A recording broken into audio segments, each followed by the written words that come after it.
Hi, welcome again to Politics Today. This is yours truly, number one unofficial interpreter for everybody. In this episode, we're going to be interpreting for His Excellency Governor Peter Obi.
All right, so you guys know what he was talking about. He's talking to the president select, and he's talking about the president, the INEC president. Yeah, he's talking about the INEC president, and he's talking about Chicago State University, and they are all veiled. So that's how we have to interpret it, right?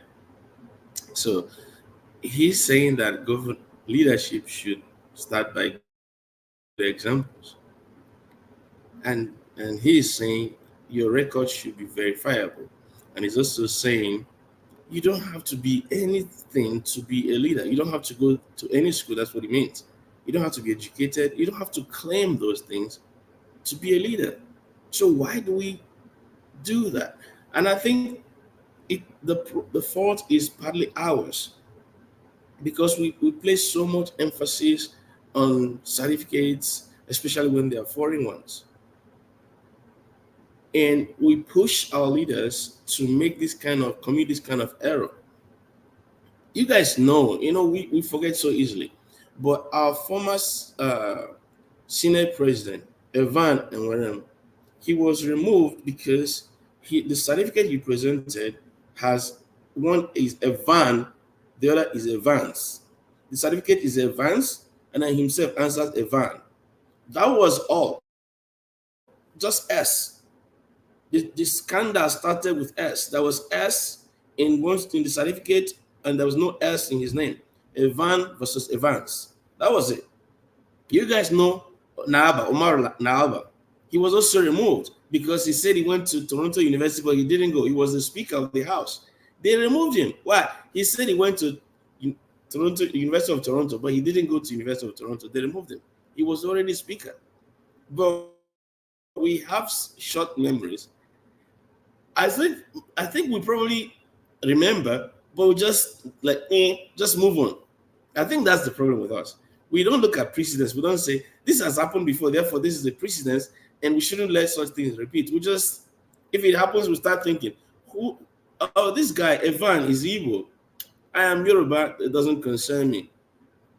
Naba, he's Hausa. I'm Igbo. It doesn't concern me. I think that's the problem. And in this case now, Tinubu, he's Yoruba.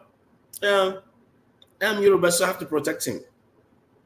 Not every Yoruba, of course. I'm just giving an example because we have Farutini, you have um, uh, so many people. Let me not start mentioning names. There are so many people that are of that extraction of Basanjo and the rest of them that are saying, let's do the right things. Let's just do the right things. And if he favors you, it favors you, but let's just try to do the right things.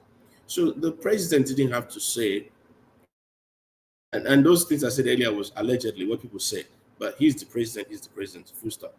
And until we go through the Supreme Court, and if they say otherwise, then we have a new president or a new election. But if they affirm it, then he's the president. It doesn't matter if you like him or not. It doesn't matter if you voted for him or not. but he's the president. So I want us to stop using some of those words we use. He is our president, whether we like it or not. After the court makes a decision, if they confirm and or affirm, we just that's what we've got. If the court says otherwise, then we will listen. But until then, he is our president. So all those claims people make, or INEC president, INEC whatever, let's just leave it as it is, right? We may not like the outcome, we may not like where the economy is and everything, but we have to live with what we have, right? But what Peter B is saying here is people's records should be verifiable. There's no point trying to claim what you are not. And our people should stop pushing people. Because if you come back and say you have master's degree, they start asking which school. Do you graduate from a national university, a federal university, or a state university? They have that distinctions even within themselves, because we're always looking for to one up someone. If you are in Lagos and you went to university in Lagos, they will start asking, was it LASU or was it University of Lagos? Because one wants to up another. If you're in Abuja, was it this school or that school? If you're in Enugu, was it UNN or UNEC versus the state university? If you're in Imo, like we always want to one up someone, and we're putting people under undue pressure. And so if someone spends any amount of time overseas, he comes back and sees that on Pinterest you can actually print a certificate. They go ahead and do that, because if they just come and told you that they are traders overseas or they went to a college overseas, you'll be wondering, why did you go to a college you went overseas? Why didn't you go to university? So you put them under that pressure. Now, for those that cave to that kind of pressure, not some other people won't cave to that kind of pressure. So what we are interpreting here is that people should cut their clothes according to their cloth, right? Don't hang your bags where your hand cannot reach. You're already a leader. You have money. You are a governor. You don't have to, if you just maintain what you submitted as a governor, you don't have to claim anything. Just, this is who I am. I think that's what Peter B is saying. This is who I am, and we have to be able to tell ourselves the truth. And people should be able to look at us and say, this is who we are, this is our background, these are the people that are in our lives. We should be able to do this. We shouldn't be such people that people cannot vouch for our records. I think that's just what is important, right? Let's stop putting our leaders under pressure. And let us stop accepting such pressures, right? So I didn't go to school. Big deal. I'm a farmer. Big deal. If you are a leader, you are a leader. And the people will vote for you. And then you show your mettle, you show your leadership skills. And then the people will rally behind you and you lead them out. You don't have to go to school, right? In the world, there are billions of people who claim to be Christians, billions of people. Some of them are dying as I'm speaking. In some parts of the world, if you say a Christian, they'll kill you. In China, there are millions of people who are Christians who don't want to identify publicly that they're Christians, but they hide secretly to have fellowship with one another. In Iran, they do the same. In northern Nigeria, in all parts of the world, people hide the fact that they are Christians. In Russia, in many parts of the world, people are hiding the fact that they're Christians, because if people know, they'll kill them. In India, in all parts of the world, people do what they call honor killing just because they say you disgrace the family by becoming a Christian. In some parts of the world, in some places they call Arab nations, you can't come out publicly and say you're Christian, because if you do, they kill you. And they are doing this for a 33-year-old man who died 2,000 years ago, and those that follow him believe that he was raised from the dead. And people today, 2,000 years later, 2020 something years later, still following him and dying for him. And they claim in the book that was written about him that he didn't even go to school, like normal school. Of course, he would have gone to the age grade school where they learn the Torah and the rest of them. So he would have gone to that kind of informal school. But he never went to regular school. And people that are professors, and Kumuyi, for instance, the professor of mathematics, or I think he has the master's degree in mathematics. Adeboye also, a mathematician, a very powerful one at that. They drop those things and start following this. This boy, if he was alive now, like he'll be a boy to them. He's 3 years old. Many of them dropped whatever they were doing in their whole life and following him. And they're willing to die for him. A guy who didn't go to school. They follow him because of the examples of his life. That's why I'm saying this. And I'm not going to mention another religion because some of them use force to make people follow them, kill the people that didn't follow, so the rest are forced to follow. This other guy didn't own an army, didn't own a sword, and people followed him just because of his credibility. And people are still the same.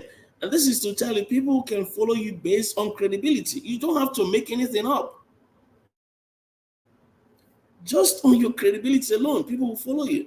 So let's stop pushing our leaders, and leaders stop accepting this. Stop accepting this pressure. They say you don't have to even have a school certificate to be a leader in Nigeria. Just show up and say, I can speak English. I can speak one of Nigeria's major languages. And I have equivalent, I have an alternate qualification. I have 3 people that I lead, 2 people that are whatever you like, to show that you have the skill, whatever they're looking for. They even say that if you attend a seminar and someone was conducting it, at the end of the day, you can show proof, maybe with picture and video evidence or whatever, or even certificate to show you attended the seminar, that you qualify. Why do you have to go beyond that?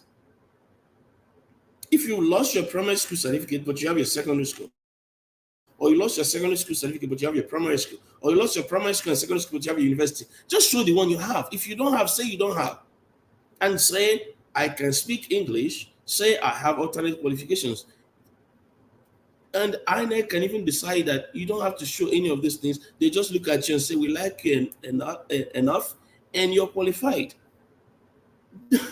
Why do we put ourselves through this kind of thing? And you go through screening from INEC. You go there and show them that you understand the language they're communicating to you with. That's all you need. Why do you have to go through this? And that is what Peter B is saying. We have to be credible. You don't have to be anything. You don't have to be anyone. Right? But let's just know who you are. Very important. And he's addressing Chicago University. All this blocking and blocking. Chicago University already is in a hot seat right now, or a hot mess, if you will, because they already under subpoena issued the records that Atiku is looking for. The only problem is Nigerian courts will not acknowledge it because it didn't come from an interested party. So they want it to come through Atiku or P2B, someone who is in that election with him, right? So that's the only reason we're still doing this in court. So Chicago is already between the rock and a hard place. They're between the rock and a hard place. They're on a crossroad whereby advancing is as dangerous as retreating, right? They can't go back because they already gave the documents under subpoena. And going forward, they're trying to protect whatever because they claim to have made a mistake on their own. So they're in the middle right now. And there's also another scandal about this Chicago State University, that people are talking about. So this is really a lose-lose situation for Chicago. So I think they will be under damage control right now, and they are further damaging their credibility because they're going to lose international reputation. And people now, when they want to talk about fake certificate, just like they used to talk about University of Toronto in Nigerian context, they'll start talking about Chicago State University in that same context. Although the case of Toronto was that the guy never went to Toronto at all. Nobody with his name went to Toronto. He just made it up. He didn't know people can verify. It was in 1989. Internet was not prevalent then. NABA, I was referring to NABA. And in case of Evan and William, I don't even know what the case for him, to be I don't know if it was true or not, like with S or with no S, but that was the difference. Evan and William is still Evan and William. Evan and William or Evans and William. That's the last name is the same, just the first name has S, or the other one doesn't have an S. And for that, he was docked. He was removed as Senate president. These kind of things happen in our country. So let's try to prevent this from happening. Again, like, share, subscribe, comment, and stay safe. And tomorrow is Independence Day, so I'll do another broadcast to say Happy Independence. I'll be wearing this green until the Supreme Court judgment.